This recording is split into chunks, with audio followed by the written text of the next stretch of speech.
think being rigid and disciplined is somehow in a way to like maintain, like feel in control. Yeah.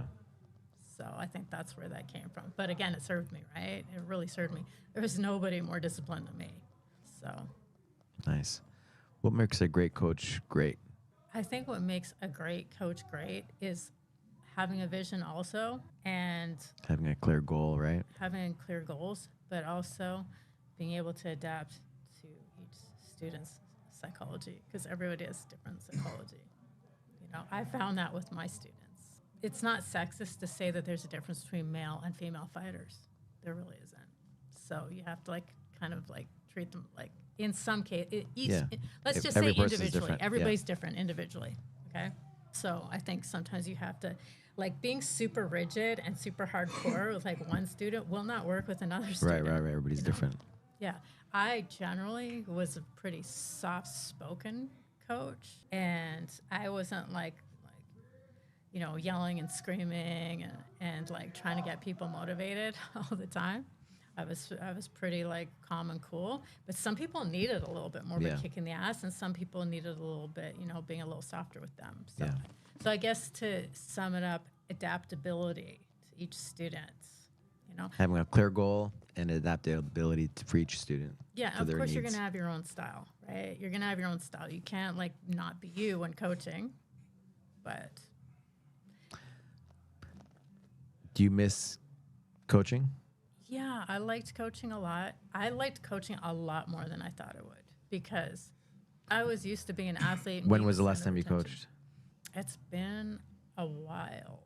I sometimes train actors to do like. But not having a little group and community. Yeah, no, I haven't had that. Would you be open to teaching a class? Yeah, I'd be open to teaching a class. I mean. Or whatever you schedule allowed. Yeah, I think I had like a bit of a gap between being an athlete and learning to become a coach, because I didn't just like all of a sudden, like I wasn't a good coach right out of the gate, because I had learned a lot intuitively. Mm-hmm. I had some good coaches, but I was very much self-taught, and I would watch a lot of videos. I'd watch a lot of videos, and I also intuitively came up with things. So then when it came time to like teach that, I was not a great coach at first. It took me a little time to develop that, but I used like the martial arts model of breaking things down to really simple. And then I learned how to coach. And then every gym I went to, they would ask me to coach.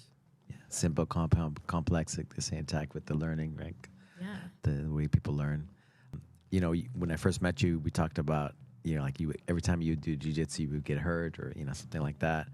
And then, you know, and eventually I think, did I invite you to TACFIT first? Yes, that was your suggestion. You said, why don't you do TACFIT for a while?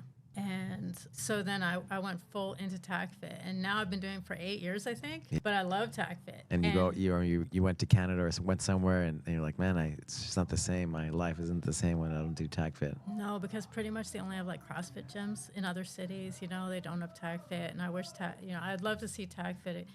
Okay, so for anybody listening who doesn't know about TACFIT, I'm just gonna like give a testimonial for it, right? So I do stunts full time, and I ride horses, and I've been fucking wrecked a couple times. I got thrown by a horse from one side of the arena to the other, and my first thought was, I'm gonna be really fucked up. And then the next day I was totally fine. Like I was literally like not even sore. And I attribute that to TACFIT. And some of the gnarly stunts that I've done, my first thought is I'm going to be in bad shape tomorrow. Because you did TACFIT. Yeah, and then the next day I'm like, fine. And so this was back when Coach Robert was here. Mm-hmm. I was like, you won't believe what happened to me yesterday. I almost got killed, and I feel fine today. It was so miraculous.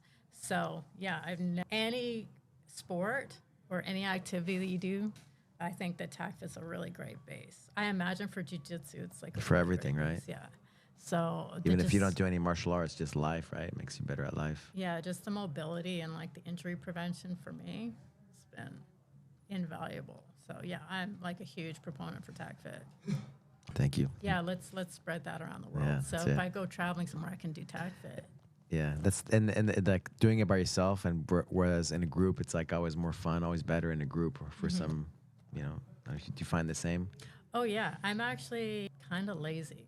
Like even if I had like a multi-million-dollar facility in my house, I wouldn't use it unless I had like even like having a trainer is not as fun as like going to class. Like I don't even think about it. I wake up in the morning, 9 o'clock to go to TACFIT. It's non-negotiable. It's like brushing your teeth. Yeah. Yeah. It's a habit now. Yeah. So what do you got going on? What's any goals or things that you're looking for? Yeah, always. Well, What's next?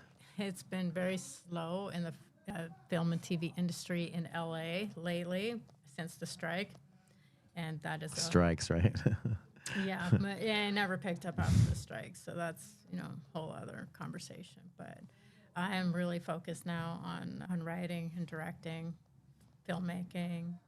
I just finished my short film on Sunday. Sunday we had our last shoot day, and that went really well. And filmmaking is really fun because it's like putting together an orchestra of people and making a beautiful symphony. Yeah. So I finished that, and yeah, like I have some big projects. During the strike, I was writing. I've been in writing classes for the last 3+ years. So I've just been spending most of my time writing. So I have some big projects. I have a TV show that I created. TV show. Yeah, it's a comedy. It's like imagine it's behind the scenes of the workings of a Hollywood TV series, but it's from the perspective of the stunt crew, stunt team. It's kind of similar to The Office, if you ever watched The Office. Yeah. But imagine Michael Scott in charge of stunts.